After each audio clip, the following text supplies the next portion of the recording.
Welcome back, ladies and gentlemen, to the Overwatch League. Our last game of the night is all locked and loaded for you. It's going to be a doozy. The Houston Outlaws, there was a narrative of them really starting to triumph over a lot of adversity throughout this season. And they lost to Florida. What he said.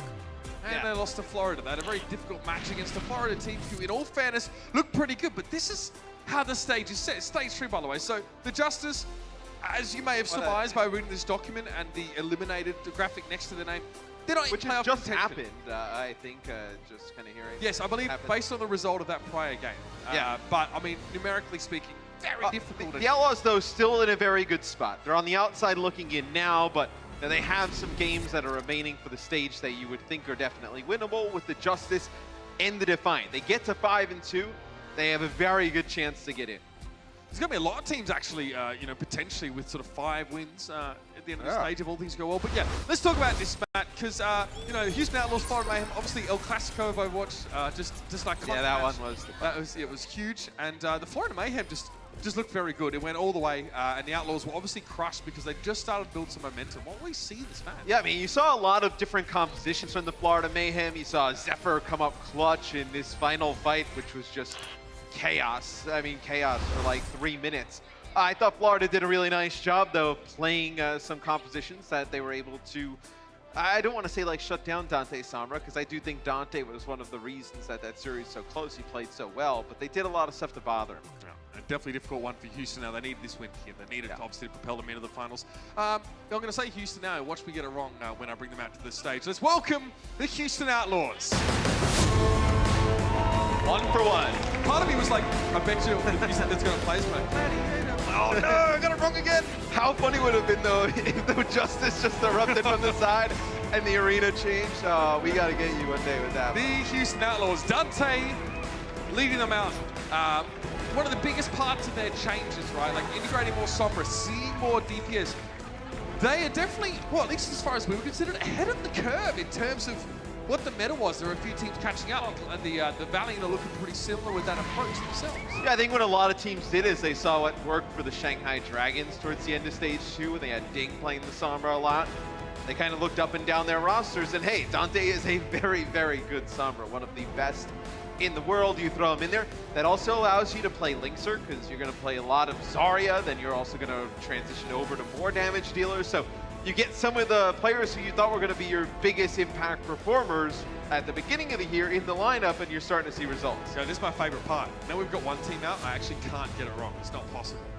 Ladies and gentlemen, the house is in session for the Washington Justice. I get it right every time, most of the time. Leading the way, Ardo looks very, very good in their some of their previous matches. Definitely a brighter spot on this team. Young players still in need of development, but the addition of Sleepy and Ark definitely helping them along the way. They have looked better. I think the support line has definitely been this team's strength. I think Corey has had his moments. It's just kind of hard when like there's a lot of just dysfunction and just doesn't look like the teamwork's really clicking. Not like kind of to really kind of judge this team. But they have been playing better as of late, so we'll see if they can take advantage. You know, maybe the Outlaws come in and they don't really kind of look at Justice, you know, as a top flight team, and they sleep on just like they did Florida. But Dante, he's got to be the man today for the Outlaws, like we mentioned. Right? Yep, needs to be huge on the Sombra. You know he's going to play it a good amount of the time. We'll see if the Justice can stop it. Definitely a lot on this guy's shoulders, but he's proven himself to be up to the task more than once. Sombra, definitely been the big pick for him, but he's been known as a player, back when he was playing on San Francisco, known as the kind of guy that could just do everything and applied himself to loading hero after hero after hero, and he was never satisfied until he kind of had it nailed down. Not satisfied to be put in a box or begin a label.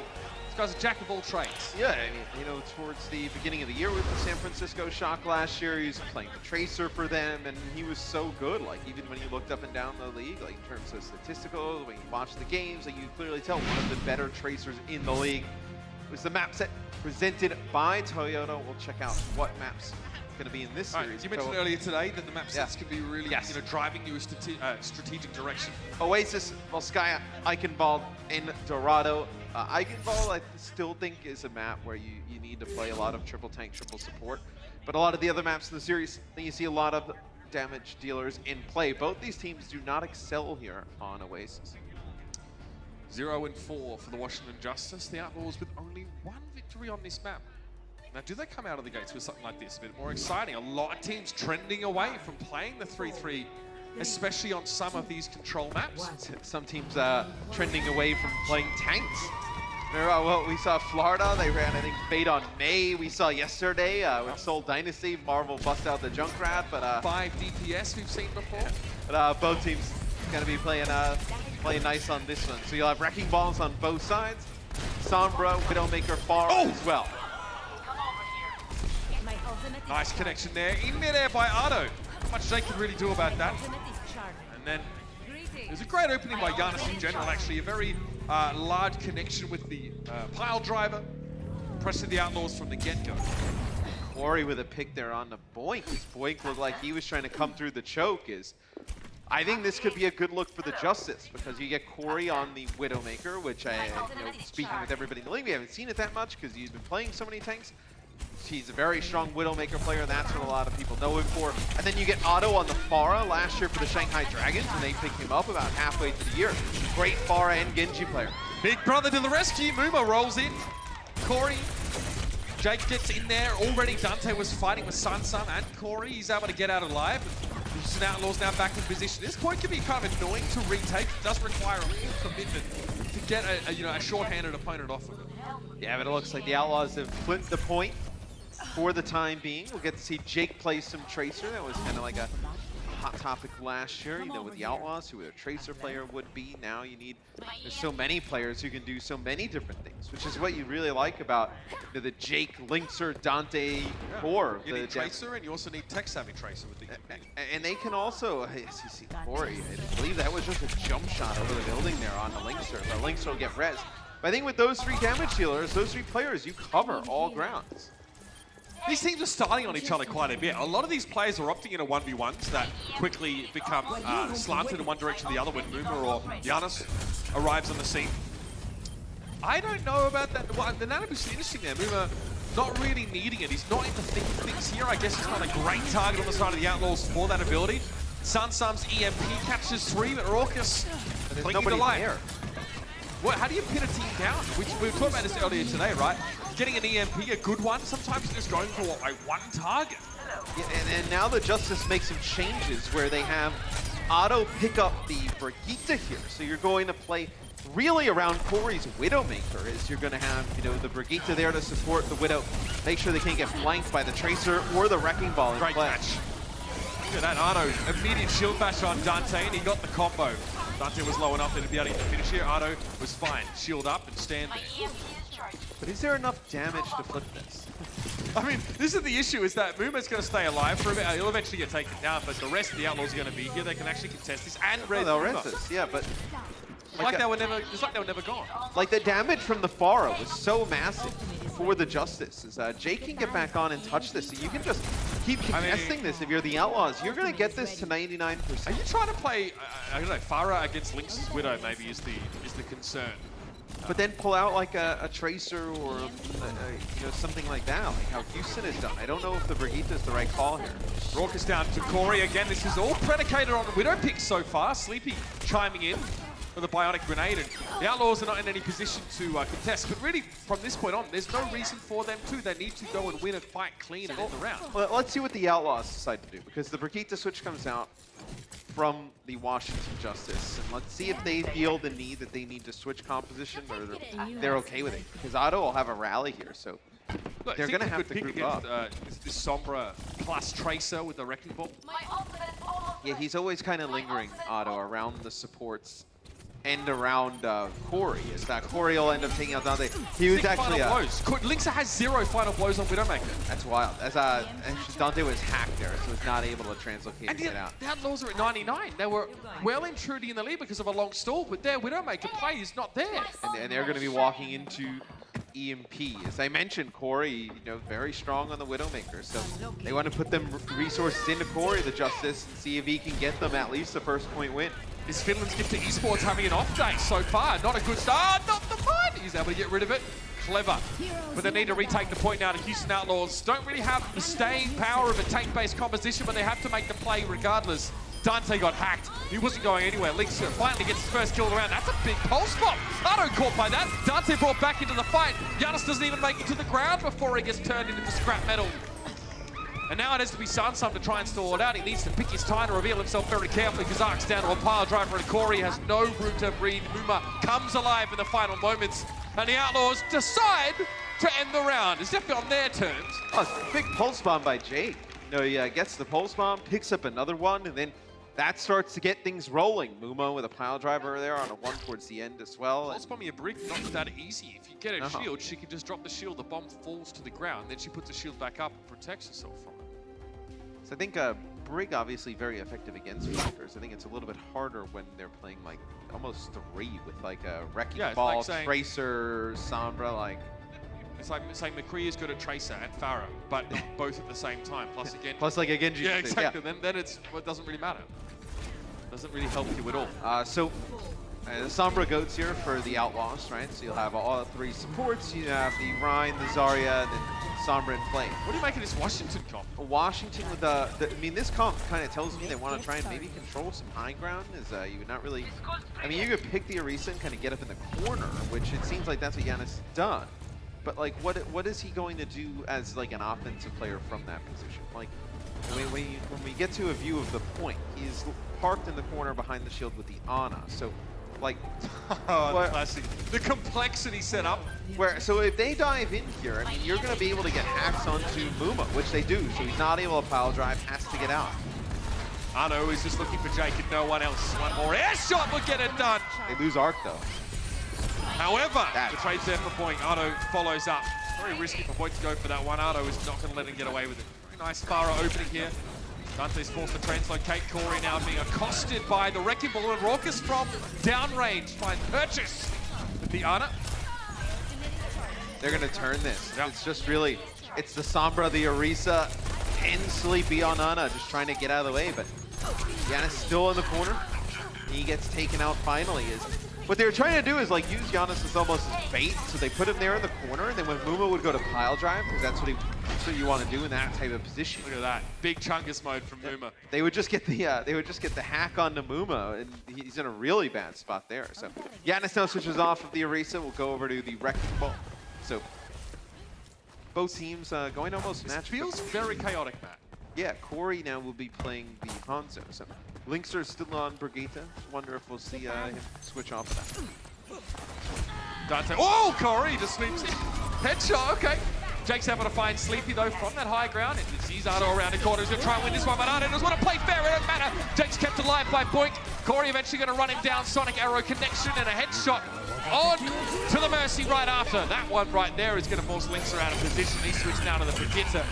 Washington Justice able to regain control, but not the point just yet. In fact, the Outlaws are stalling it out, much like they did the last round. They're not going to give this up easy. Yeah, and Giannis on the point, he gets hacked and had no help there as Sleepy's trying to rotate to get like a view of the point. Not able to do anything. Dante's got to be careful. Corey's been hitting some of these shots. Corey did get hacked though, so his mobility is going to be ruined for a brief period. He won't be able to use his extra jump. I mean, the Outlaws still have this point.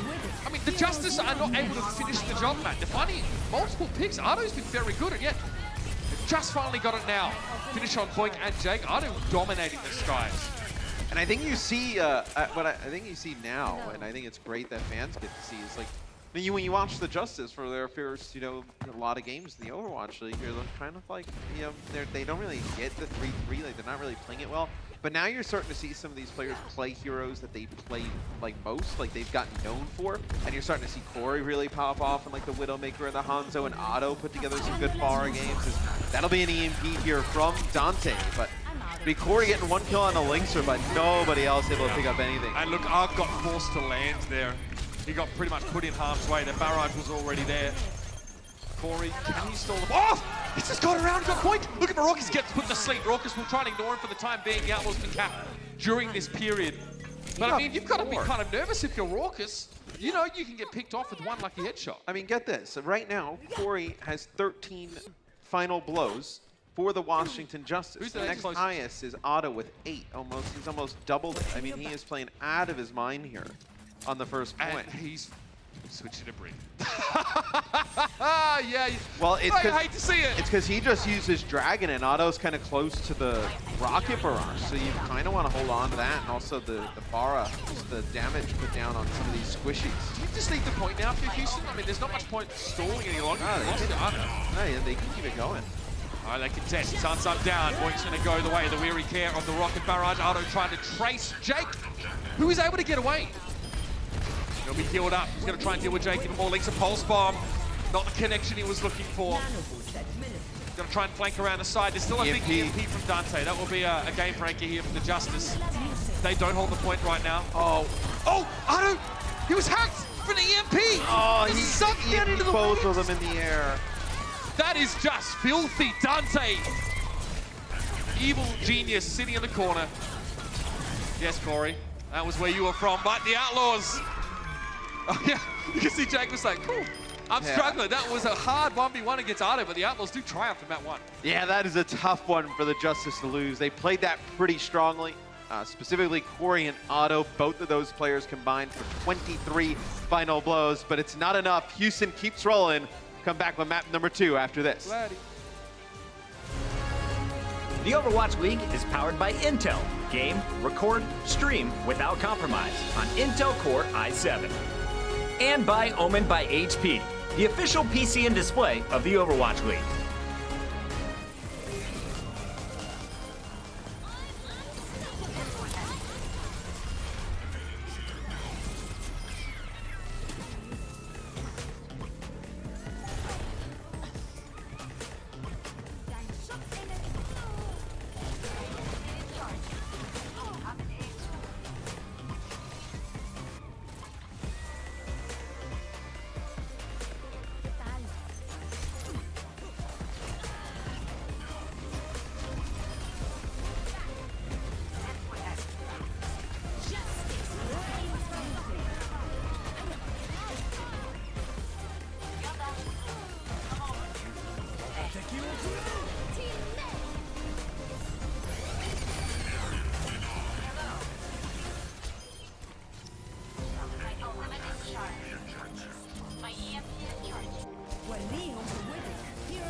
Welcome to Assist of the Week, presented by State Farm. The undefeated Vancouver Titans were trying to keep their perfect record intact against the Chengdu Hunters on Hollywood, defending the last stretch of the payload. When it looked like the Titans were losing the defense, Slime snuck behind the backline and booped 3 Hunters directly into the path of Janu's Diva ult.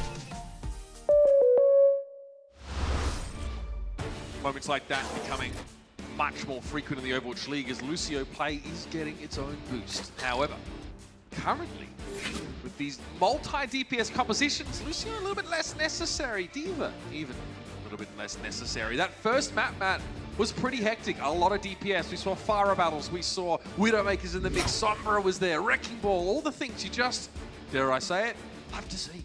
Yeah, it's teams just really experimenting, playing a lot of different compositions in this stage that we have not seen so far in the Overwatch League. Volskaya Industries, map number 2. I think you'll see both teams run that Sombra on this map. Maybe you see more of Corey's Widowmaker. I think look, Corey and Otto, I mean, you cannot really ask for a better Couple beasts out there. Couldn't ask for a better game from both those guys. I mean, they combined for 23 of the team's 32 final blows. I mean, that's unreal. And they still don't win. So we'll see if they can even hit another level in terms of their play. But yeah, Linksa had a very quiet first map. Widowmaker didn't go well for him. He got like one final blow on City Center and then switched to Brigitte. Interesting, the Outlaws play the Reinhardt on D. So they play Reinhardt here with Linksa on the Zarya.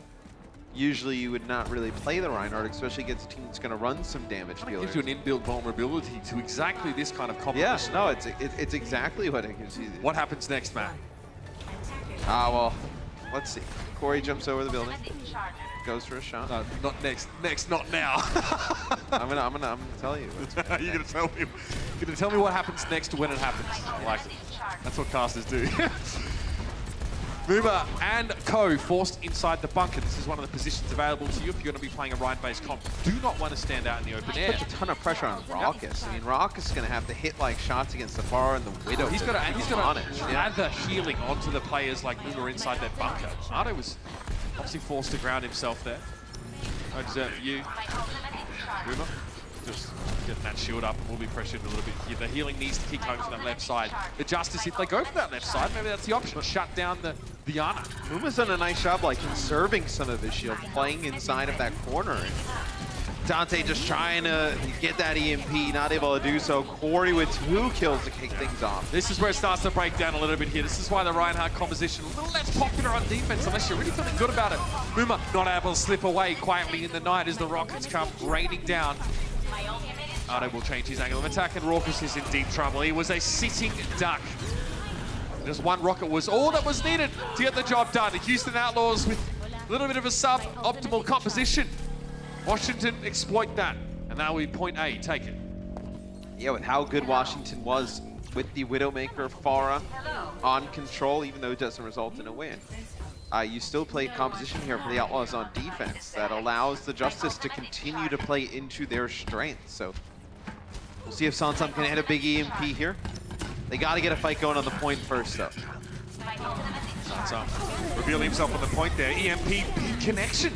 Jake and Boink, Linksa was also caught by that one. He was completely shut down and he had the Graviton Surge. That was the only way the Outlaws were really going to be able to stem the bleed in this fight, and the Justice just mosey on over to the point. Raucus again, focused down. He's going to fall as Boink is the one who gets taken out. Now Dante with an EMP, it's not going to be enough to save them though. The Outlaws were way too split already, and Matt, you have to feel like Houston have to rethink their approach to this map. Oh, without a doubt. The Justice come in and they run that Widowmaker, Pharah, Sombra combination, and they take both points with almost 6 minutes in the bank. A really good offense from the Justice. You can see those guys really feeling good about the way they're playing right now. They're a team that's on the up. Yeah, Houston, it's up to them now to saddle up and pony up, or ante up, as they are definitely behind the 8 ball. This is not the first time today. Are you shaking, bro? You good? Need a cup of water? We'll be back in just a moment. Corey can get hydrated. Coca-Cola is the official refreshment of the Overwatch League.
And welcome back to Chili Volskaya Industries. The Justice now go on defense after a pretty quick attack. The Outlaws were not ready for their DPS composition, which is curious because the Justice played it on just the prior map.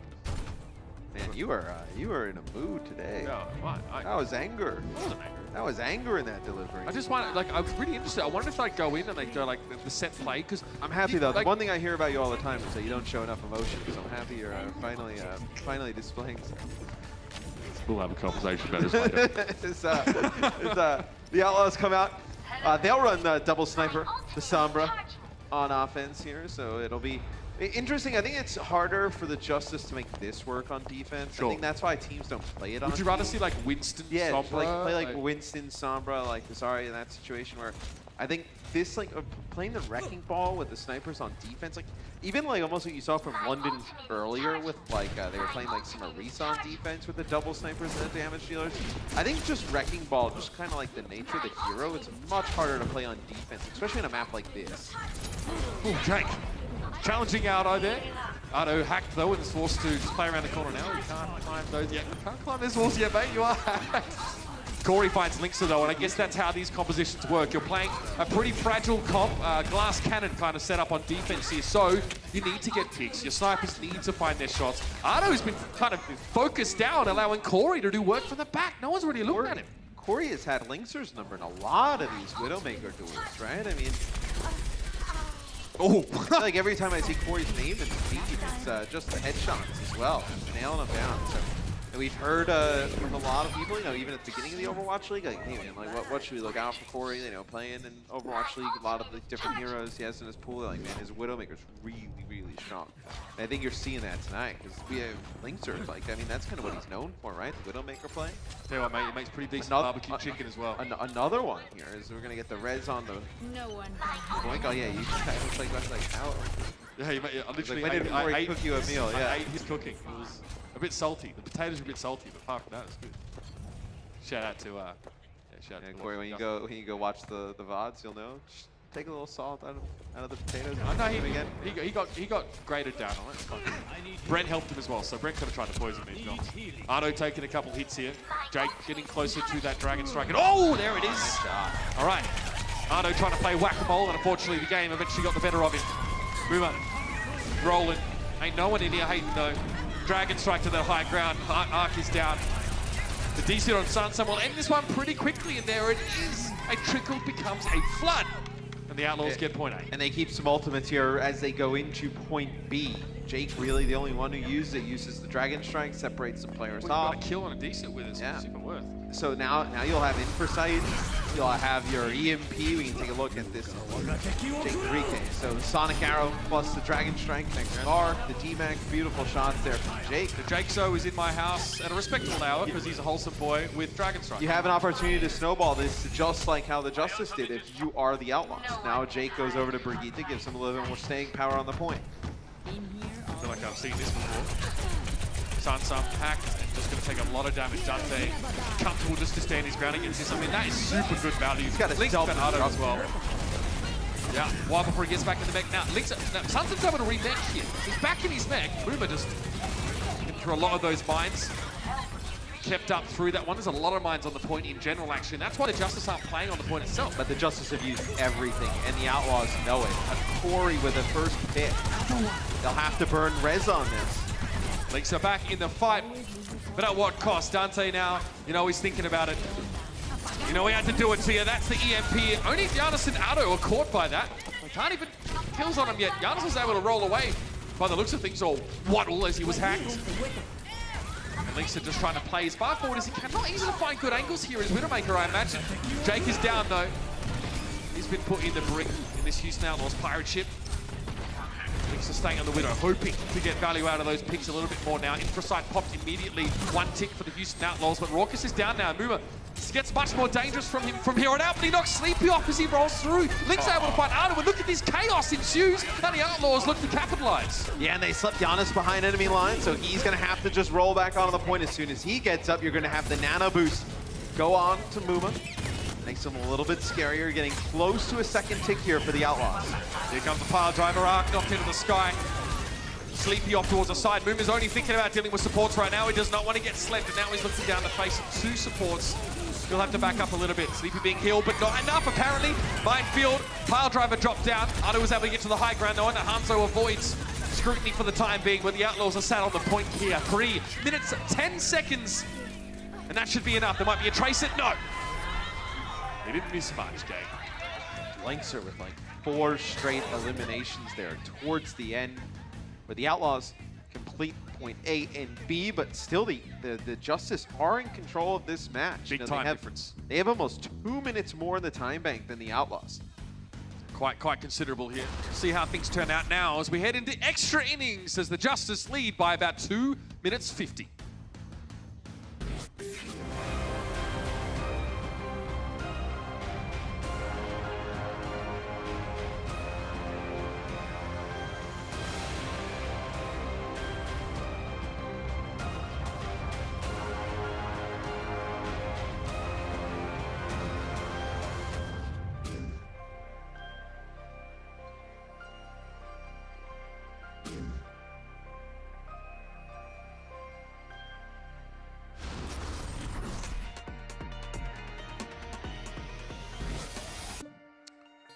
Back to Volskaya now.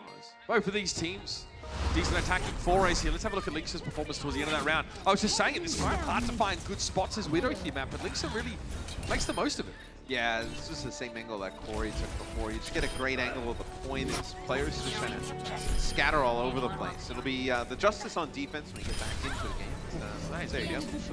See all 4 kills come through. Both teams playing the same things on offense and defense, respectively. Something to note, we've been talking about how good Corey has been. Corey has 10 final blows. The entire team has 18.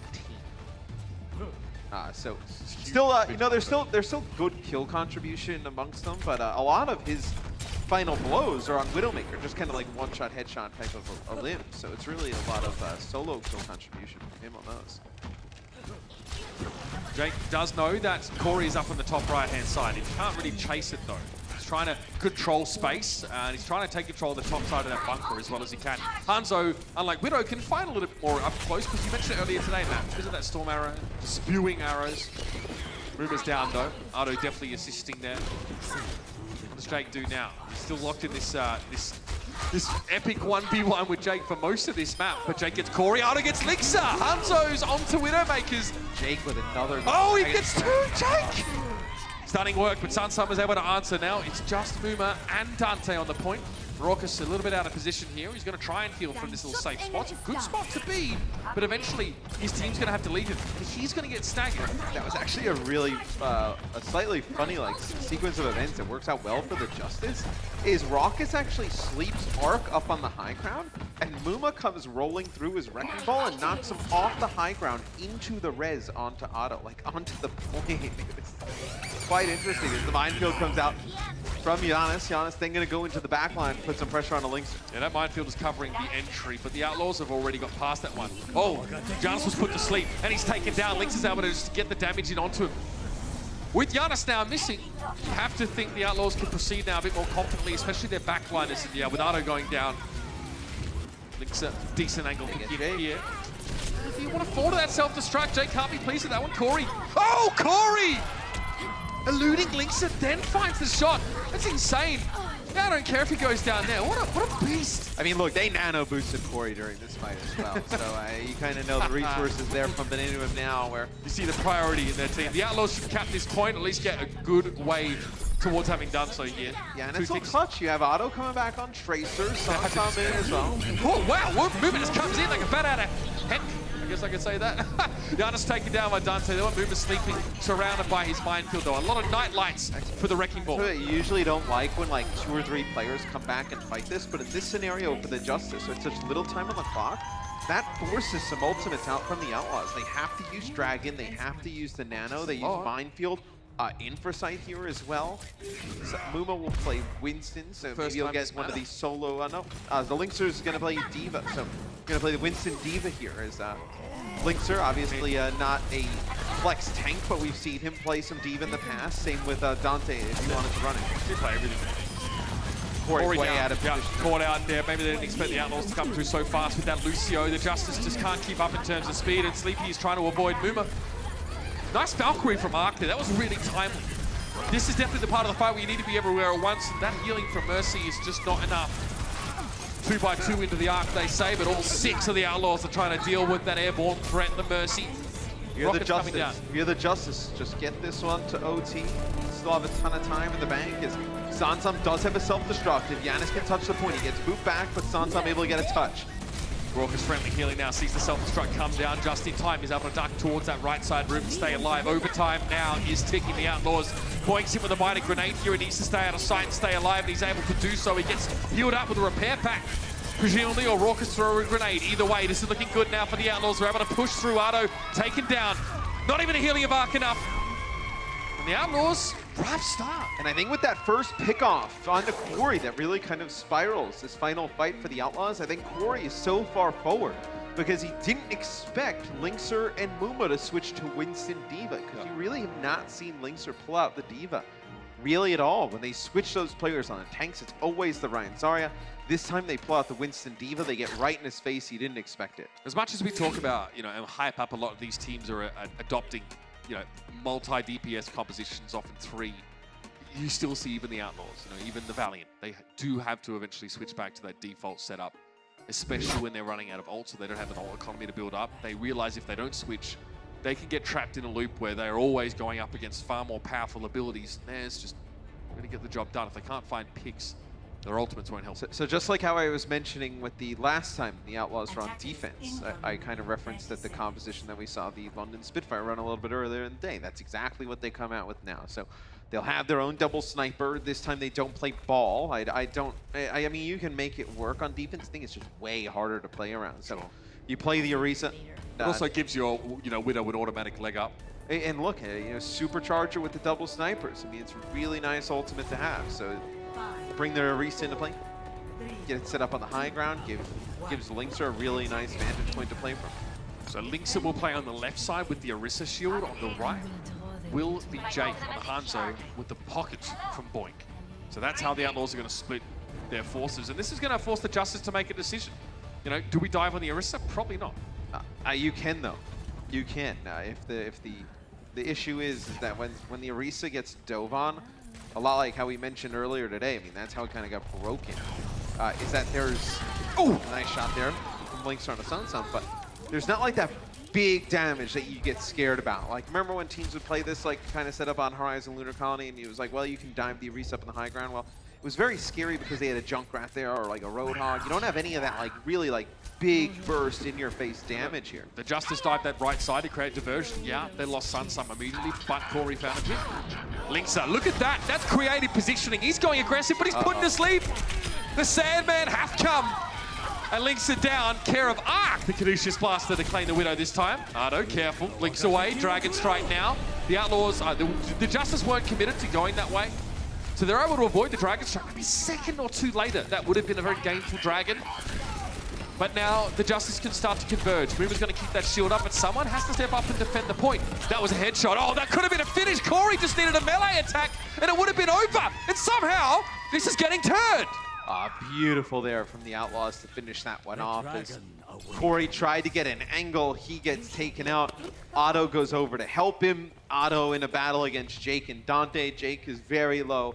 Dante gets the hack off, and then they're able to finish off the kill. Really nice play. Remember, Sonic Arrow will even reveal Sombra, which is invisible. Jake fires a personal arrow for himself so he can see if Sansa is sneaking up on him. So now realizes he's got both the Tracer and the Sombra going for him. Otto down there, Raucous deals him a lot of damage just into the face for Otto. You see Giannis comes through that high ground trying to knock the Orisa off, but like Muma's positioning, like he's kind of so far, like he's not towards the edge of the platform, like he's almost like, not exactly playing by the doorway, but he's in a position where like the momentum really wouldn't Matt, if you're Orisa, you see a Wrecking Ball coming? It's 4 to 5. Just hit E, bro. Just hit E. All right, there's a trade though. Arc going down though, no resurrect for the Justice, otherwise it wouldn't have been an issue. Boink can go for a res here. EMP connects though. Boink is hacked. No resurrect available now. Giannis is able to drop down. No fortify available in the doorway. So rude, Giannis.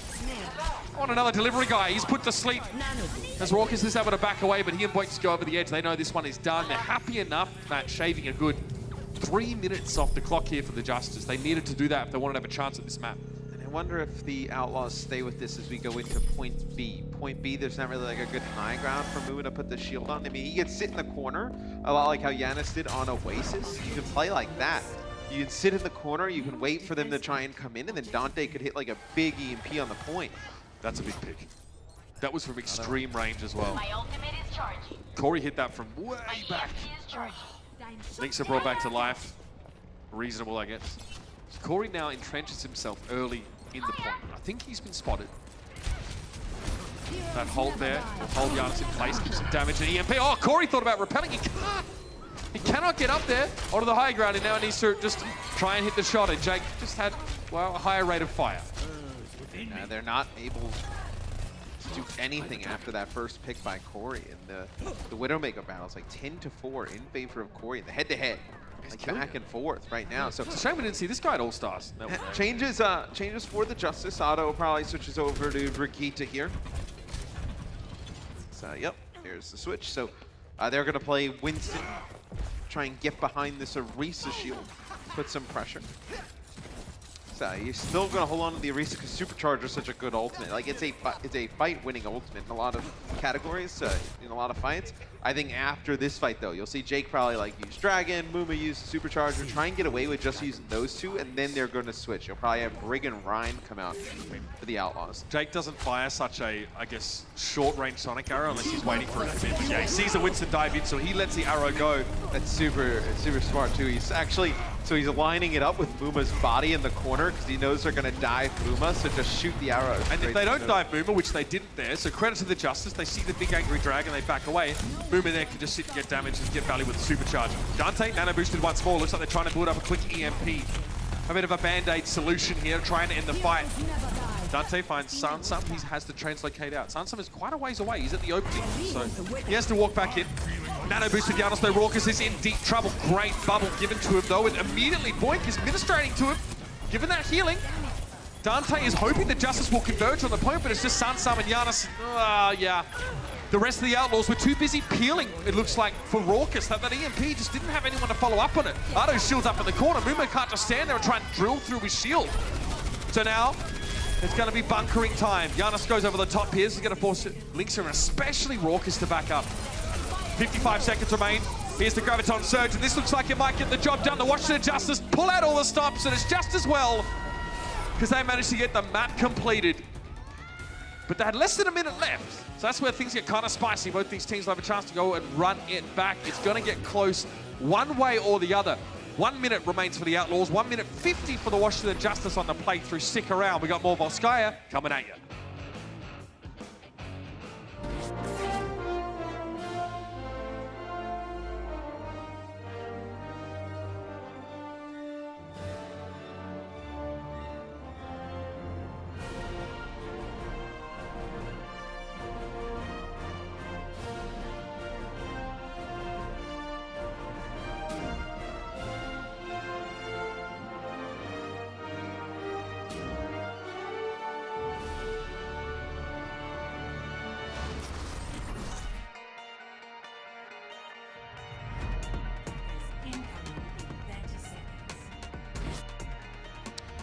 An oft-overlooked fact, Matt, in this game is that Orisa Supercharger is actually quite good at winning fights for their team.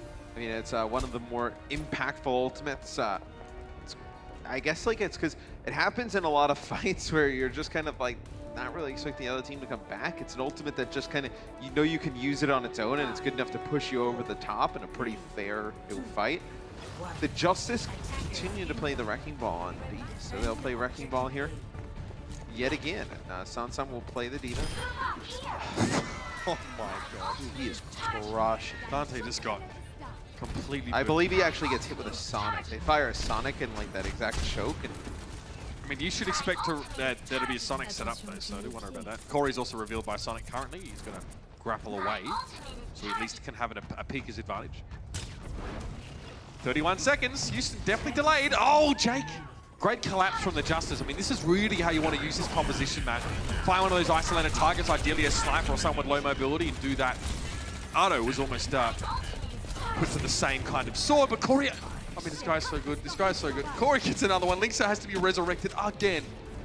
Only 10 seconds left. They have to have Muma go all the way around here to try and put pressure on a Corey. Dante will pick up Sansum, so that's one of the tanks of the Justice out of the way. In for side, Muma struggling. A lot of damage on him, and Corey is ready. Peek the corner, Dante. I dare you. Jake harassing from the low ground here. Corey Jake doing that dozy-do, that quick step, twinkle toes. Oh no! And so it ends! Jake definitely went out with a win for not a raw there. Dante's going to get nano boosted again. This will help build up an EMP that he uses straight away because they need it to win. Cancels it, Jonas's minefield. Can they follow up? Rumor has a minefield of his own, but he's taken so much damage. Where's the support? Dante is low. Rumor trying to contest the point, and Raucus is put to sleep. Sleepy gets another very important sleep dart, and Raucus is put down. The Outlaws completely stumped here. And the weariness, you can see it on their faces. The Justice have ground them down with this kind of comps. And I have to say, some real big picks there. Corey, again, delivering sleepy, big sleep darts. Now So sick. I mean, they have 1:50. You tried the Oasis on defense once before. You tried some other stuff if you're the Outlaws. What do you pull out here with things on the line? How well do you think these two teams respectively are getting value out of Sombra right now over this whole series? I still feel like the Outlaws, you're getting pretty good usage out of the Sombra. I mean, you're getting, you have 42 enemies hacked, 22 enemies EMP'd. You get an EMP every 1:36. I mean, what much else do you want, like, out of the Sombra play? Where I think on the Justice's side, I think with how good your double sniper setup is, like, and the fact that you want to commit to a Wrecking Ball on D, do you need to play it as much? I don't know if you're really, like, kind of really bent on forcing the hero in. So they're going to play the Pharah here potentially, and they're going to do exactly what we saw in the London Spitfire Valiant game. So they'll kind of like go around the high ground and maybe try and boof them off, and which will force the rotation of the Orisa. If you could deny high ground, it's an Orisa comp. It wants to be perched up. We call the Orisa composition on Anubis the treehouse for a reason. The Justice can't afford a draw here. They have to win. They have to get this one tick of capture progress. They need this map. Otto tried to actually launch the concussion from like the spawn to maybe knock them off, and he hit the top of the bridge, like the overpass. So you didn't get anything with that. Interesting. The Justice really for like the first time this map pull out Winston-based 3-3 comp. So they want to get that speed boost in, force them down from the high ground. Does this look better with a Sombra? This Justice setup based on the fact that they're going up against this triple DPS? I mean, not entirely. I think the fact that when you have the three, I mean, right now for the Justice, you want to get like a speed boost out of this top, which you're seeing right now, and then you want to force the issue. You can also get to point, links her through all the chaos, lands a headshot on R. Big opener here. No Lucio means no mobility for the Justice, and Linksa finds another one. Is this the time for Yuri to come alive? Auto down, D-suit on Sansa, and that will be a stagger. There's no way they're going to let this mini diva leave.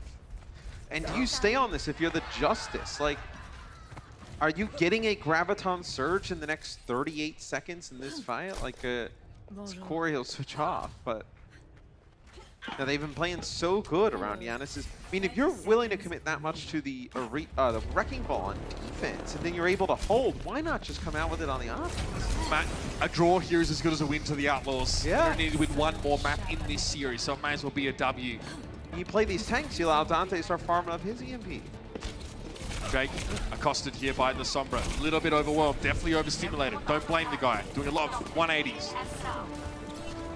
Move over to the middle of the map, try and pressure Giannis down here, but he's been shielded for the most part. Dragon Strike is an option. Jake might want to let it go pretty soon, and he does. Sansa was right there, though, but he gave him enough space. So we split up the Justice. Sleepy is down. Linksa has been doing so much work right now, but there's more to be done still. Sansa is hacked, and there's the EMP to ensure the job gets done right. Giannis, he had Primal Rage. He gets taken down and not an opportunity to use it. Overtime here, and the Justice are no closer to having captured point A. Ardo on the point.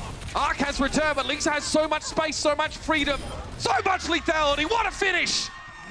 That is what you call rising to the challenge. The Houston Outlaws, I know I'm yelling at a draw, right? I get it, but it's big. It's as good as a win for the Outlaws in this series. They've only got to win one of the remaining 2 maps, unless we go to map 5, and that is something to smile about. The Justice, though, Matt, started so well. They've got to be upset. Let's hear what our experts have to say at the halftime break.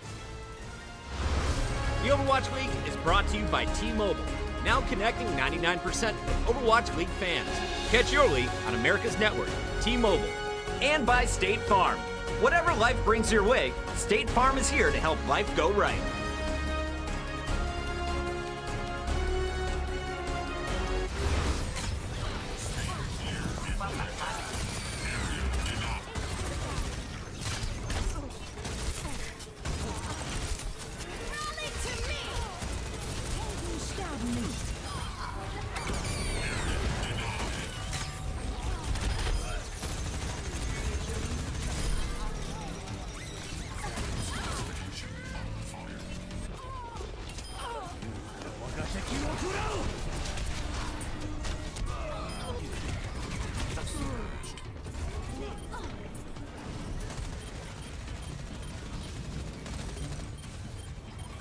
Schutzengel ist da.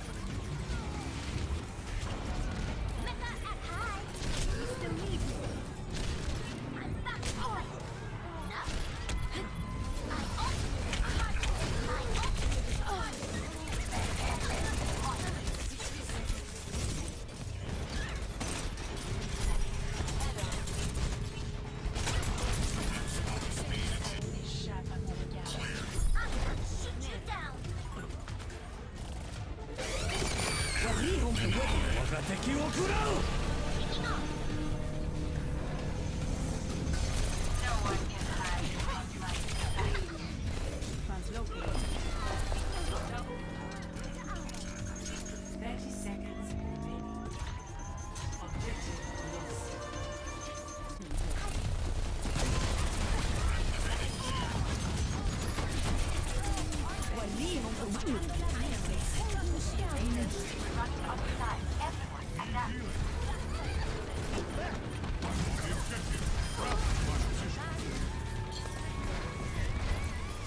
Good job. Nice. Hey guys, Nice. put the shoes on. The shoes on? Yo, dude. It's not over yet. The Lucio practice, I can kill Boink twice. me running at you on Lucio for 30 minutes. Yeah. Really helped you out, eh? It did. I told you my Lucio movement is filthy. Put the shoes back on, the Outlaws. That's what you hear from the Washington Justice. Welcome, everybody. It's Bucket. I've got Zoe. I've got Josh. And this could have been a 1-1 game. Instead, we see the Justice drawing once again. But let's walk us through how we got here. Zoe, I want to start with you because all eyes, once again, were on the Justice today. Yeah, they were. And you know what? One player in particular popped off like no other, and that is Corey. His back must be aching from all the carrying he has been done in those two maps. Okay, you know, I've barely been that impressed with the Washington Justice than what I've seen today. Yes, Otto has been amazing as well, but Corey on his Widowmaker, he took Linkster for a walk in the park, honestly. He made this look so very easy. Very impressive stuff. One of our best counter snipers from last year, Linkster, but I would agree, Corey doing a great job of taking it to him. And as much as the Washington Justice can force things into a DPS mirror, that's where they're going to have the best success, I think, facing off against Houston. They have skill with Corey, with Ado. Sansam's looked okay on the Sombra as well. So that's where they want to push this series, and they had some close rounds on Oasis, but not quite able to pull it out when it mattered. It's been fun watching this Justice squad, and I feel like we've been saying it since the start of the year. Yes, they went through some retooling. Yes, they've been improving, but they're still looking for the wins. Houston Outlaws, on the other hand, there was a lot of hype about this team until they lost to the Florida Mayhem. And I thought things were starting to turn sour on Volskaya as we were watching Houston struggle on their attacks. Let's take a look at our second map here and kind of hit some of the highlights for me, Josh. What were you seeing going right for both teams, and where are their weaknesses? I think the Washington Justice have always struggled with their offense, so it was great to see on Volskaya that they were able to set a ridiculous time bank, honestly. They had so much time left on the point on their offense, and they weren't even really utilizing the Sombra as much as Houston were. Yeah, Sansam was out there, and they were trying to kind of push that forwards, but they weren't running it on every point.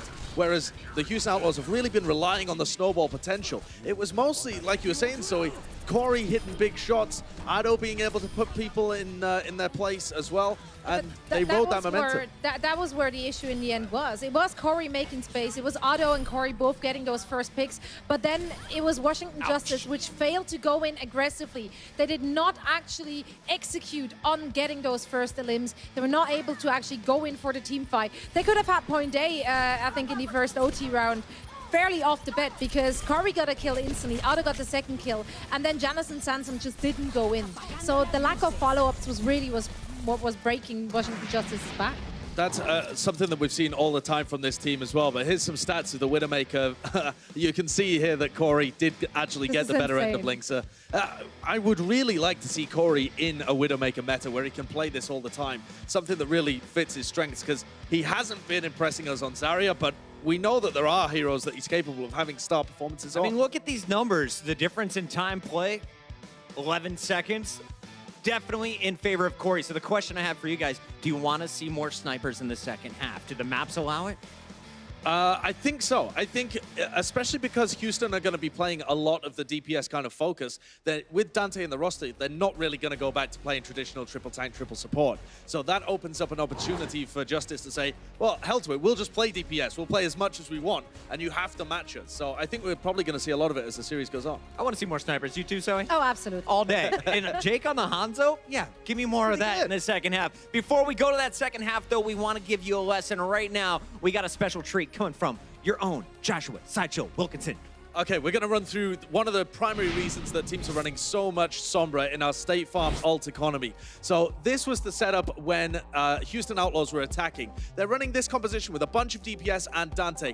Only 45 seconds on the clock, though, compared to nearly 6 minutes. And let's take a look at Dante. He has an EMP. We all know how incredibly good EMP is. They could have taken this maybe a minute before, but instead, Dante keeps his EMP, and he's just utilizing hacks to be able to take down the tanks. And here he comes into point B and tries to snowball things forward. Again, going for hacks where he can until he sets up an EMP, catches a number of players, but then once the fight devolves, here he's very speedy at building this up.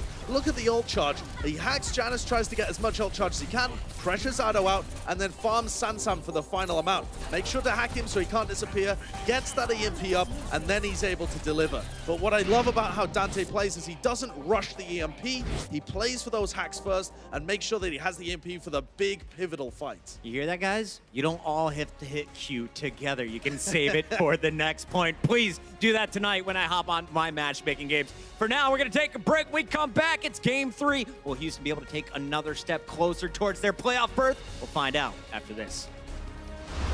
I started watching some streams of the pros, and the pros were amazing. And one of the biggest guys I saw was awesome was Hydration. He was part of the Gladiators. Suddenly I'm at every game, and the beautiful LEDs, the cheers of the crowd. It shields up. It's thunderous applause. It's roaring in the arena. It's a lot of clap, clap, stomp, stomp. You just kind of get sucked into it. And I've been hooked ever since.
Well, the Houston Outlaws, a bit of a close shave for them in map 2. It could have been a completely tied up series coming into halftime. But drawing on map 2 for Houston is very good. They won map 1, which means they only need one more map in this series. They do need as many maps as they can get, though, because with how top-heavy the league has been here in Stage 3. This stage specifically. At 5-2, let's say if they go on to win this series and they beat Toronto, like you may even be in a scenario where it comes down to map differential there, which is crazy to think about.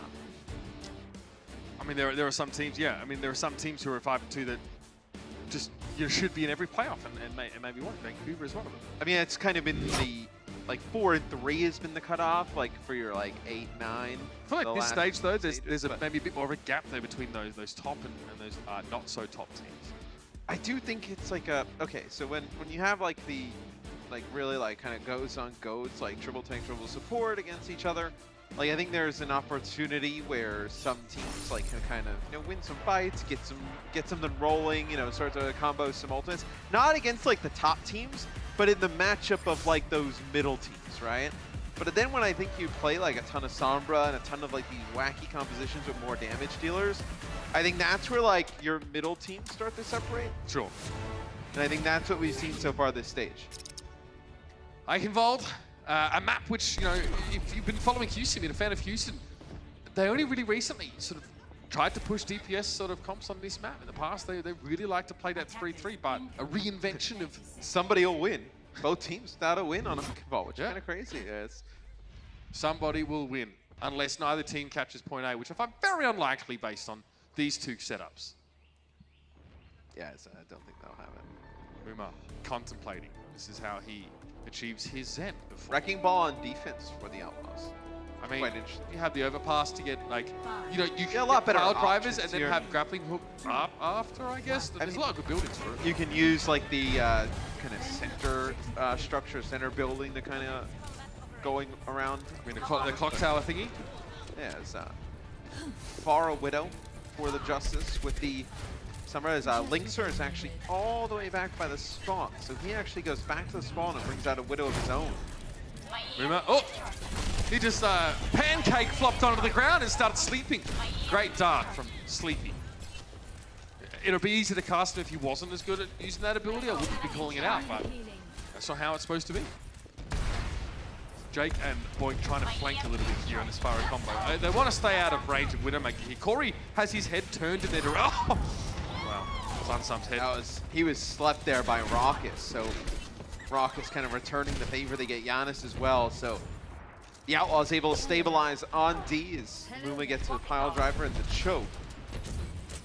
I do wonder how Linkson navigates this matchup. He knows that Corey's gotten the better of him for much of this series. I mean, I think having the Farah here for Linkser kind of helps him a little bit. As far as really difficult to track over these buildings for a Widow. And with the Widow on offense, you're kind of coming through the choke, like you're reliant on like taking a lot of like grapples over the top of buildings and whatnot to be able to hit some of these shots.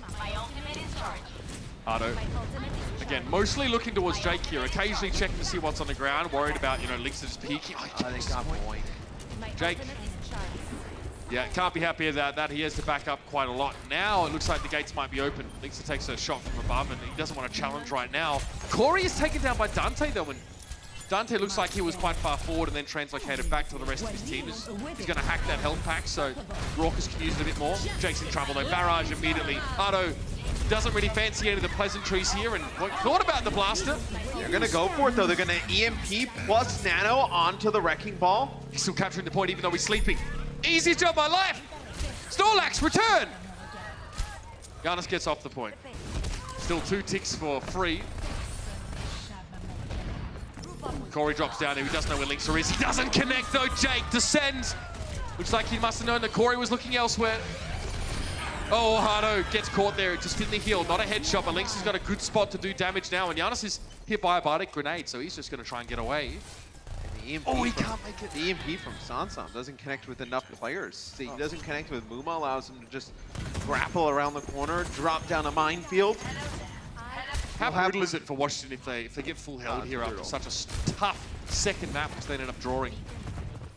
Well, I mean, it's not a great Widowmaker map on the offensive side. Yeah, that has been the justification we've heard many times in the past for teams just going without it, saying, no, we can't play with it here. We play Ryan Zaya. We play tanks. Yeah. I mean, there's a reason we don't really see like or saw teams run a lot of damage dealers here. Or can be tough at times where it gets really kind of like brawly on the point, especially with the other team. Yeah. Full collapse onto the Ana. Jake. Hack not completed. Dante put to sleep though, and Lynx has taken down. Things look bad for the Outlaws right now. 2-for-1 trade early in the fight. They lost Raucus though. Jake needs a big barrage here. He connects with Giannis. That's one, maybe more. No, he's not going to get it with Muma going down now. It's just the Sombra. The Justice come up with the answer at the 11th hour. Yeah, they switch off of the Widow, get a little bit more value out of the Tracer, as you were not able to really get anything going on the Widowmaker. Feels like their focus shifted so much, right, between going for the Pharaoh duels and the Widow duels to let's play Sombra Tracer and dive on Raucus. Yeah, and you knew Raucus had a nano boost at that moment in time. So Raucus, he used a biotic grenade at his feet to try and keep himself up. Maybe would have been a little bit different if he got the nano boost off or decided to go with it. That'll be a hack from Dante onto Otto and then just a translocate away. I think Dante was afraid of the clap back there. Yeah. He was very far forward. Otto's down though, just as he got back into the sky. Should be a resurrect. Oh, okay, interesting. Muma's sleeping in the back lines. I don't think we see a resurrect here from Arc just because of the imminent threat of the Wrecking Ball. So there is none. They're just going to wait for the respawn. That's fair. Links are back to the high ground. Oh, it's beautiful. That is not an easy angle to hit. Links are maybe starting to feel himself a little bit more now. Good time to warm up, if you ask me. I wonder if Yana switches off of Wrecking Ball. Try and put some pressure with like a Winston. You play like Winston Diva up to the high ground potentially, but at that point, they're gonna just bring out the Widowmaker instead. So instead of switching the tank line, they're gonna actually just switch off Tracer and bring Widowmaker in. So Jake goes back to Pharah. Try and put some pressure on that Widow as well. Luma can see what was below him there from the top of that building. He goes over the top with the pile driver. Did he intend to go over to that side, I wonder? It doesn't matter, he's able to get away anyway. Lynx has got a great, this is where you want to be now. He's just, the tricky part for Lynx is that he's used that infra site, so he does need to be a bit careful. Doesn't want to give his position away until he has a chance to get the drop on Corey. Corey, it's so hard for him to take an angle out in the open. EMP, Jake's down, but he's being healed the whole time. Not enough damage follow-up there, Arc. Oh, Point, should I say, was there the entire time. I mean, who is following up that damage? You're just going to try and who's drop down the... You're on high ground. The EMP minefield, and then just like Sombra and the Wrecking Ball against like 4 players. And they had Valkyrie active from Boink, so not able to get anything going with either of those two ultimates. Sansam had to force translocate out there just because of a rocket that connected with him. Too much damage. Uma slowly going for glacial pace. Balling so hard, Blizzard trying to find him, but he hasn't put out the root finger yet, so can't. Jake trying to approach. 20 seconds left for the Justice. They have a lot further to go here, and the Outlaws are just gonna, well, regroup. Go again to bridge now. Things start to get a bit scary, but bear in mind there was no Lucio's until now. Yeah, Luma's got to be very careful. Coming out the doorway, he actually got slept there by Sleepy, and then the biotic grenade comes through. They're going to be able to get a touch here towards the end. Muma does get hacked as he moves on to the point. Oh, yeah, need to get Boink. Corey focusing down the Lucio early now. Environmental kills, much harder to achieve here. Corey will get chased. Grapples a short distance, looking for Dante. He has to ignore the threat behind him. Ardu's taken down, though. The biotic grenade's going to help keep the Outlaws on the payload a little bit healthier. Dante's able to translocate away. There is a minefield there, and Muma needs to be careful. He's forced to pop his adaptive shield just to stay alive, and Boink goes down before the EMP even hits the Justice again. Somehow managed to just stretch it out a little longer. I got a minute 28 left. They will not give up. Yes, now you'll see changes come in for the Outlaws. The Lynx are Zarya, Muma. Probably going to play Reinhardt here towards the end as you get a little bit more of like a traditional comp in play. So I wonder if the Justice try and force it. Nope, they're going to not switch off. So I think this is a smart move here for the Justice. So they'll have a Ryan, Zarya, Sombra of their own. They will have all 3 of their support ultimates so for the next fight. So big advantage in terms of sustain for the Justice. Sleepy, hacked. Often tries to go for a snap sleep dart to the right-hand side. Well, back up here, so much damage, yeah. That opening was very good for Houston. This switch here is pretty clever. But I mean, just, you know, Sansam getting picked early there is brutal because that allows the argument that you had there for the Justice is where you had a big support advantage with Nano, Valkyrie, and Rally. And now you've given the Outlaws a huge window where they're going to be able to match. Dante is still on the bridge here. Oh, they're not able to finish it. Jake was there. He had to extend though. This might get him in trouble. Oh, he's able to back away. He popped the rally just to get out. I think Ardo used his as well. Jake's chasing down Sansam. Watch out. It's going to be nasty. Muma charged away. Not over the edge. Boomer has nano boost here. He can just back in. Oh, no, didn't see that coming. Come on! Giannis had to look on with dismay, and he realized that his teammate was about to get crushed to a pulp.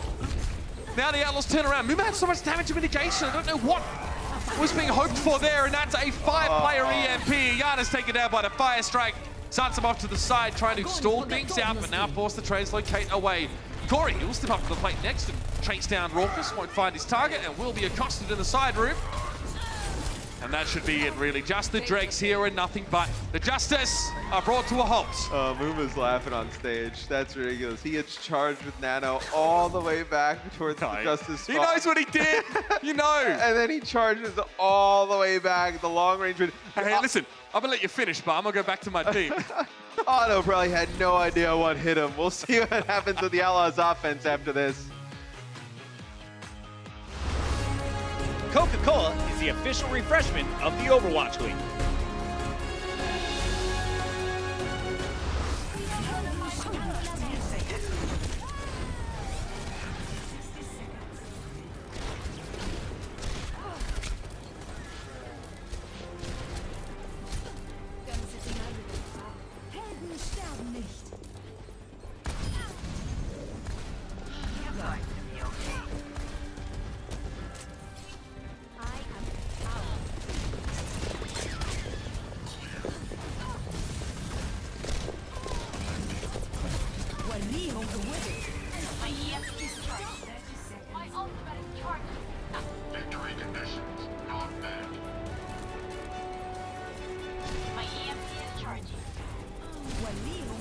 My ultimate is charged. Take some punishment. My EMP is charged.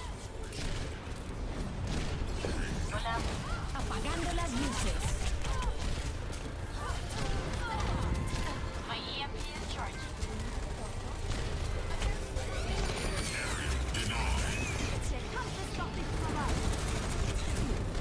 Apagando las luces.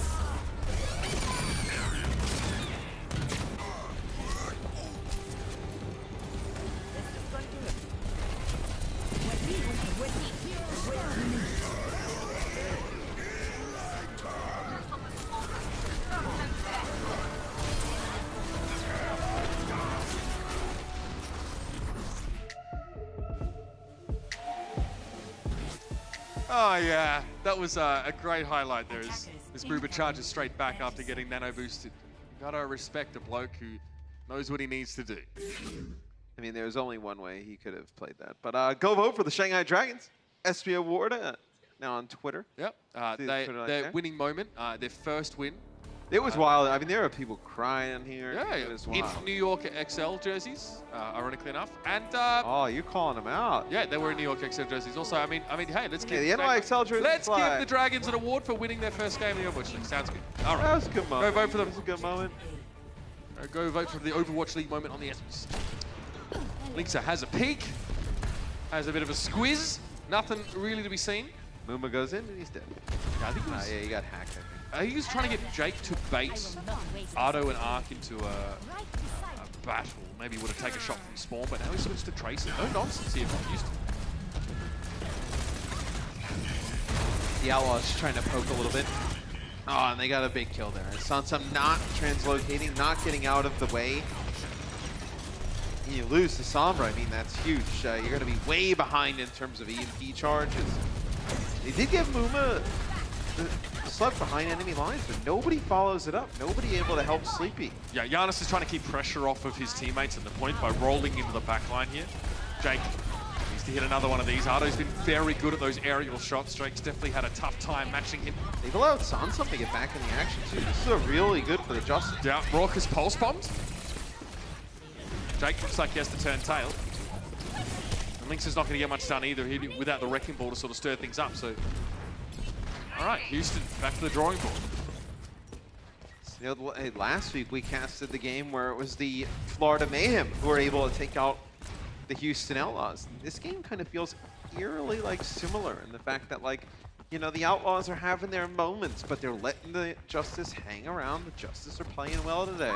It also doesn't seem like they've really settled in this style. They actually look decent when they go play Ghost, to be honest, ironically. There's the 1-for-1 though. Boomer is down. Ardo's missing. Jake needs to really do some work now. In the absence of that wrecking ball, the Outlaws don't actually have anyone who can stand on the point. They have no one who can really capture right now unless they just get a bunch of kills and do it safely. That doesn't happen. It's not even close. Well, Santam actually tries to connect with the Pharah Mercy combo in the sky with his EMP and only connects with the Pharah. So Boink able to use that Valkyrie there, keep some players topped up. Still 5 players up for the Justice though. They're just lacking the wrecking ball. Giannis hasn't returned. He'll get back super fast though. I mean, he's already back. I mean, those rollouts are very quick. Corey down to Jake though, another important pick from the Pharah to open up the fight. Look at the pile driver versus Pharah Rockets, great combo. I think the Outlaws will get what they want here. Pile driver, biotic grenade, the Pharah Rockets, Corey. A parting shot there as he switches over to the Widowmaker from Tracer, but the Outlaws do unlock the payload. They'll start to get it moving as see, they only have to get to point B and then a little bit further after that inside the castle to win the map. So not a ton of progress needed. We'll see if the Justice can get some good defensive stands here on the bridge area. Oh, we love some air shots. Links it. Looking for another one here by the looks of things, or knows that, yeah, Ardo's very close. One body shot, that's it, even with the healing. You have to respond to that pretty quickly if you're Ark, and Lynx is not going to let him get away. You watch Lynx's eyes there, look at all over the screen, he's looking constantly. Now you're starting to see the Outlaws get rolling. So there's just some big fight wins that they get there. Is, like I mentioned in the pregame, this is a crucial match for them. Because a lot of us have them beating the Justice and the Defiant. But they have to do it in commanding fashion to really try and secure that stage 3 playoff spot. They need that big map differential, right? Yeah, the map differential is going to be huge in this stage. That angle is dirty from Linksa, and he didn't have infosight, by the way. I think he was working off information given to him by Dante. Oh, he sees Ardo coming. I do not want to be here. He's going to be able to get away. Looks like the whip shot from Ardo just helped him a lot. So you do have, it's quite odd that you send the Brigitte with the Wrecking Ball to the high ground to try and deal with the Widowmaker. They get a nano boost on a Jake, gets one, the pulse bomb. Okay, Ark just somehow kind of walked into that one. Jake completely whiffed it and still got caught up in that one. Well, he'll be happy with that one, he'll take it. The Outlaws now get that second checkpoint. They are close here to locking up the map and getting an unassailable lead in the series. And Muma's gone back, so Muma went back into Giannis's minefield and took a ton of damage. You know what? They're gonna let Raucus heal all of that up. His percentage. Yeah, Raucus went from like 20% all the way up to 55 almost. Towards his nano boost. Think about the future. Linksa takes down Sunstorm. Those points positioning here. He can play aggressively. He has that Valkyrie. Linksa found 2 picks. Corey's finally able to shut him down. Nano boosted Tracer. Whatever it takes. Here's that EMP though. Corey not affected by it, so he can still do a lot of work here. He's able to recall and pulse bomb. That is a brilliant stick onto Boink. And Raucus, what do you do here? Get the health pack. This is going to cause Corey to take a little bit longer. Raucus actually able to buy himself a second life by getting that health pack, and now Mover drops back in. Linksa on the Doomfist here. Oh, the Outlaws, they want to end it. It didn't work against the Florida May here, but this time it looks like it might just catch on. And the Houston Outlaws get themselves that second map. They're 2-0 with 1 WAP remaining. Matt, what does that mean? That's going to be the Outlaws taking the series here against the Justice. They still have 1 more map to play, though. They got to get this map in terms of map differential. They cannot take their foot off the gas. You know, they're right there towards the end. It was going to be very difficult for the Justice to hold on. We'll see if the Outlaws can get the sweep after this. The Overwatch League is powered by Intel. Game, record, stream without compromise on Intel Core i7. And by Omen by HP, the official PC and display of the Overwatch League.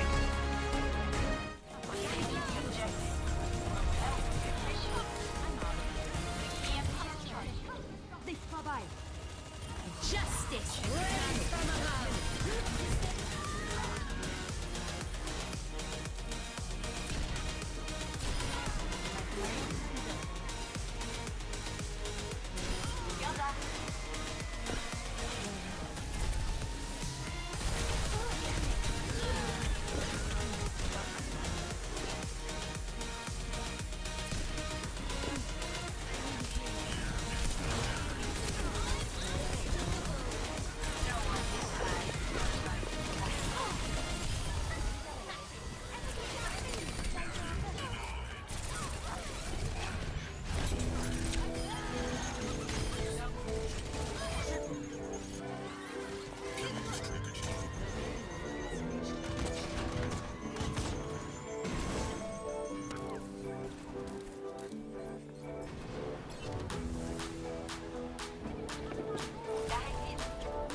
just another one in a slew of very hard-fought matches for the Washington Justice, and another one where they are not going to be coming out the victor. Drawing map 2, not winning Volskaya, that is going to haunt them. Especially, they had a really good time bank. They were playing well on Volskaya, so to not get that map, even the draw felt like a huge win for the Outlaws, where they just had to win one more map, and they did. Eichenberg. Yeah, but we'll see if they can get this next map, as we've been mentioning, for the Stage 3 playoffs. It's really a bit top-heavy, you know, in terms of the league. Like, you have NYXL up, they're undefeated. A lot of other teams with the potential to finish 6-1. Like, usually where the Stage 3 playoff or stage playoff would be like 4-3 would be like good enough to get in. 5-2 still may not be enough. Yeah, and it still may not be enough. Well, we saw, again, the continuation of the sniper head-to-head between Corey and Linksa. This time, excuse me, much better for Linksa. Definitely looked like he'd woken up a bit more, and there was definitely that second phase, you know, when the map really starts to open up and that high ground becomes much more plentiful, that Linksa, especially on the attack, was able to get out there and get a little bit more done. I also think, like, as a former player, like when you're Corey and you're rolling like in the first 2 maps, like halftime's probably the worst thing in the world. Like, you know, you're really starting to feel it, you know, you're playing well. You know, really, especially in a hero like Widowmaker, who you want to like get those flicks down, you're just really like aim dependent.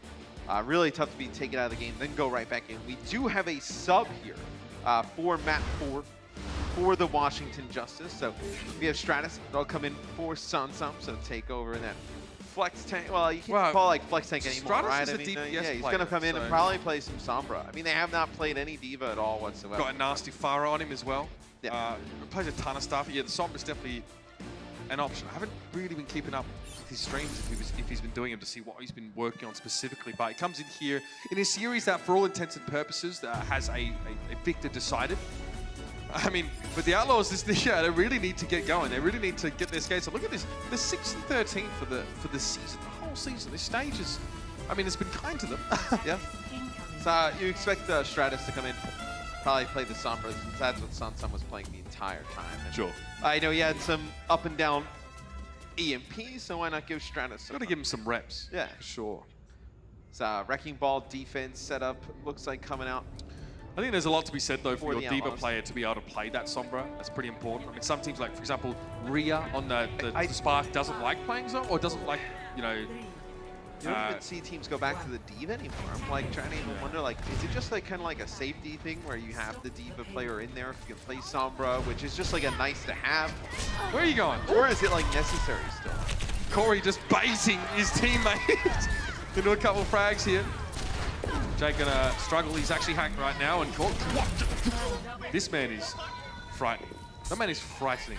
If any of his teammates are complaining about baiting for him, I'd be like, what? I like, dude, with the way I'm playing, a few shots from Corey. I mean, again, this is not a search and destroy format, so you can bait if you have spawn advantage. So Muma, you know, it's kind of like a silent, but you know, he has some nice pile drivers there. Some players playing on the point. He's accrued almost a minefield. I mean, it doesn't seem like, you know, you can just jump up that quick on Wrecking Ball, though. You get a good pile driver. You can jump like also, 15-20%. If you roll through people at speed, like when you've got that fire knockback, you're getting a ton of offset from just crashing into people. Just, you know, winning the game by being clumsy. Sounds like, oh, okay. Jake on the Hanzo, man. He picks up 2 there. Now he gets slapped. He's dashed to the wall. Still he's alive. on the ledge. He's everywhere, man. Jake has his microphone down his throat currently. While he's discussing with his teammates. The Justice have made progress here, though. It's not, I wouldn't say it's not been speedy, and it hinges on a lot of these like sniper battles. Linksa was there. Corey was in a 1v2 against 2 other snipers. That's not an easy one to win. Yeah, a lot of like when the game comes down, I think this Oasis is going to be hard to play. When it gets into like a lot of damage dealers and whatnot, like there's so many like little break off one-on-one scenarios where, you know, it's crazy how like you break off into these like one-on-ones, little like mini fights, and then you come back like into the actual fight. And it's so crazy like how like, you know, Jake hits an arrow on the one player, takes him out, he goes back to the rest of the team. Like having the extra damage from that Hanzo versus not having it is like so make or break. As Giannis now will play Wrecking Ball. So he switches off the Oasis. There's just way too much damage coming down. Dante quizzically looks at the payload, realizes no one from the Justice is actually trying to push it. And then he's found the rest of their team who've just been chilling. Here's an EMP, Sleepy and Ark hit with that one, but the healing's there for Sleepy. That's enough. Linkson will eventually find him though, and a bionic grenade just to help things along. The Justice are, honestly, I'm not sure what they're trying to achieve here. Yeah, they're kind of stuck, and I think with not playing the Wrecking Ball at the beginning, so you don't have the minefield play, you're not gonna like pick up tons of kills with it, but you know, you're able to just block off some space, right? Like it would be great to have a minefield here to force some players out from the back and move them over towards the choke and then go into the EMP type of scenario. So Jake gets brought back to life there. He 100% opted into that situation that got him killed there. Links through a 2.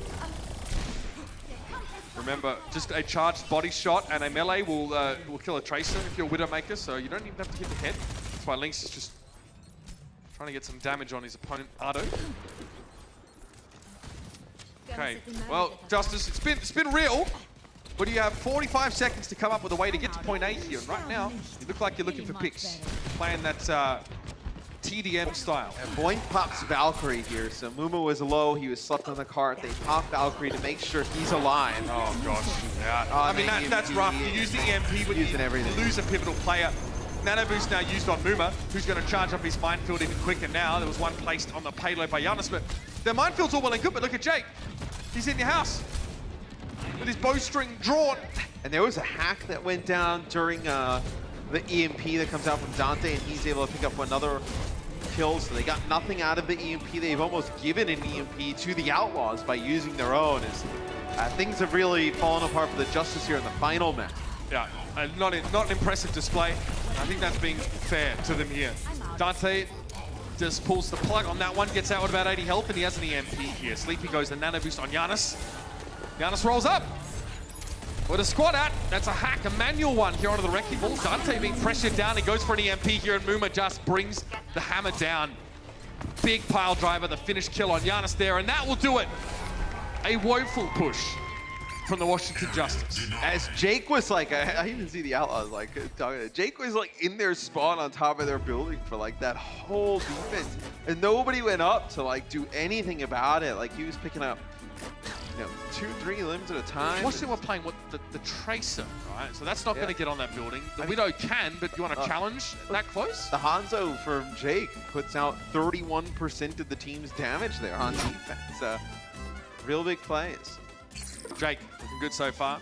He's going to be joining the Watchpoint desk also later tonight, so tune in for that one. It's always a pleasure to have such a well-spoken individual join us. Maybe we'll get some insights from the engine room of the Houston Outlaws. There's been much a buzz in that camp recently, both positive and otherwise, so it'd be good to get some insights from him. So there's not really, I mean, look, the push that the Justice had was not good. They've looked much better overall than this in the course of the whole series.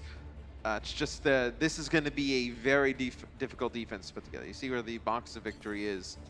I mean, really, it's one fight. The Outlaws win one fight. They're in a very good spot to take this win. It will be a quick one. That is the goal right there, just on the far side of the fountain. So, see Raucus on the Zenyatta here. That'll be interesting. Bit of a change. Seen mostly Ana from him. People are really valuing Sleep Dance highly right now. They are at an all-time high stock-wise. They're great against the Wrecking Ball. I mean, if you can hit it, yeah, if you can hit a Sombra with them as well, you are laughing all the way to the bank.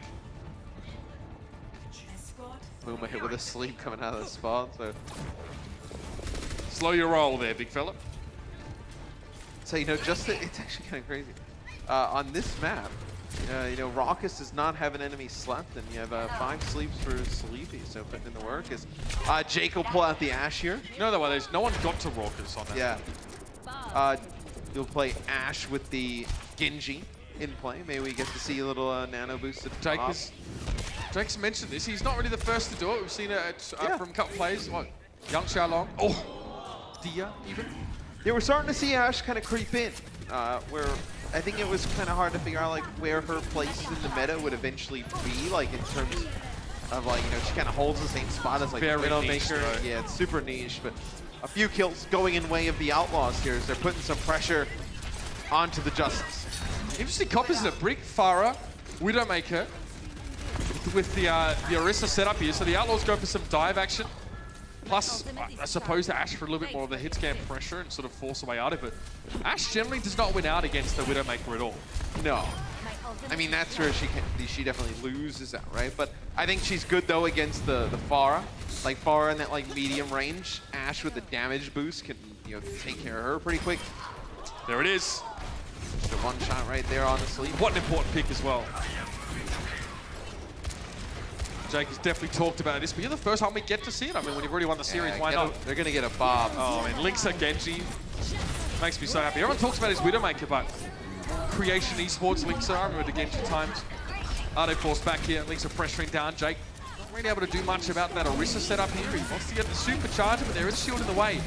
And another one. Payload being contested just by Yana standing there, by the way, with that supercharge. Very annoying. Eventually he's dealt with, and then the EMP hits. Linksa follows it up with a Dragon Blade and makes sure that no one's going to be left around to tell the tale. The Washington Justice will fall now. And the Houston Outlaws finish this series. They keep their Stage 3 playoff hopes alive. An important 3-0. Yeah, they could have potentially came back on Volskaya, but Volskaya is a very good map for the Justice, but it ends in a draw. So the Outlaws, they still have to take care of business against the Toronto Defiant. I think Corey deserves a big shout for how he played tonight on the Widowmaker. I thought he was really strong for the Justice. Yeah, you really can't put much past the DPSs of the Washington Justice. Ardo looked really good on the first few maps in the series. Then, you know, it's a lot of Sombra from Sansa. They're great friends, of course. Dante and Sleepy, mates for a long time, backed each other up when they were both on the San Francisco shot. Always great to see them back and forth, all supportive friends. And a lot of these guys do have ties that go back quite a way. The guy on stage actually is, so I have a bit of a tie to going back into that EU scene. So let's head down now and have Mika with an interview with Linksa. Thanks, guys. I got Linksa down here on the floor. Congrats on your win today. It was well-deserved, and it was so good to see you back on Widow, which is a hero that you are known for. So what's it like going back to your home side? I mean, I kind of got wrecked on Volskaya, but I think it's fun to play heroes to show like the flexibility of the players. You know, like I played like 4 or 5 different heroes. I even played some D.Va, so I think Widow, like when teams move away from goats, it allows me to play, you know, like be more flexible. You know, be a flex DPS. Yeah, be more flexible and also have more fun. I saw a lot of smiles on your face today, which made me happy. And so you guys did take the win against the Shock, but you also did lose to the Mayhem. So what can the Houston Outlaws do to kind of clean up those inconsistencies as we head towards the end of Stage 3? I mean, as long as we keep our practice, you're consistent, you know, like that translates to how we play on stage, basically. And it's just, you know, we just do that. Well, that is a pretty good way to clear up inconsistencies. Just keep practicing. Yeah, absolutely. Well, thank you, Linksa, and thank you, Houston Outlaws. That's what we have down here. Back to you, Mitch and Matt. Thank you very much, Mika. Great to hear from Linksa and the Outlaws. Look at them now, 4-2, and hey, with another winner and a decent map differential, there's a good chance they're in that top 8. Yeah, but like I mentioned, 5-2 may still not be enough. Only +7. They still have to play the Toronto Defiant, who have added a new group of players, right? You know, maybe a little bit of a honeymoon phase. Those guys come out, want to play spoiler.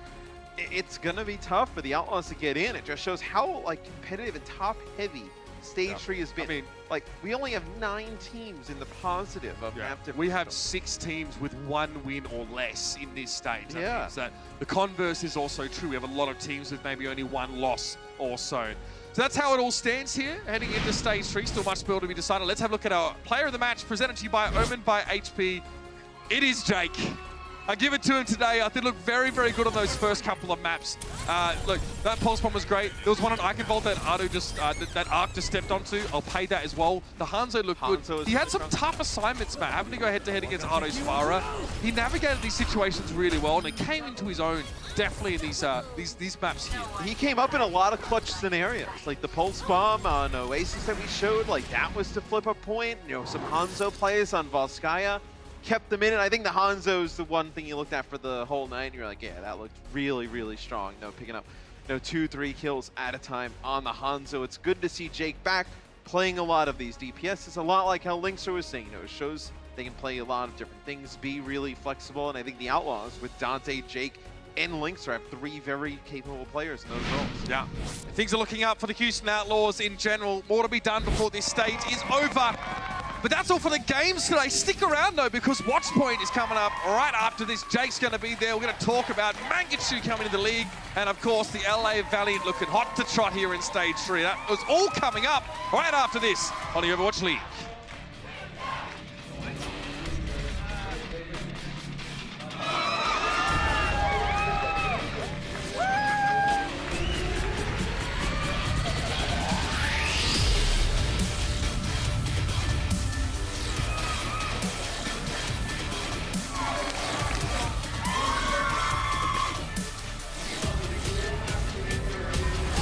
The Overwatch League is brought to you by Toyota, official North American partner of the Overwatch League. Toyota, let's go places.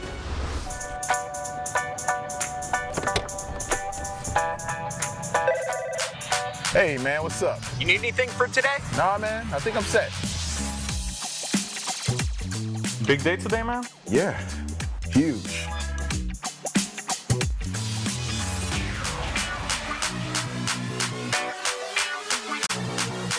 Let's play some Overwatch.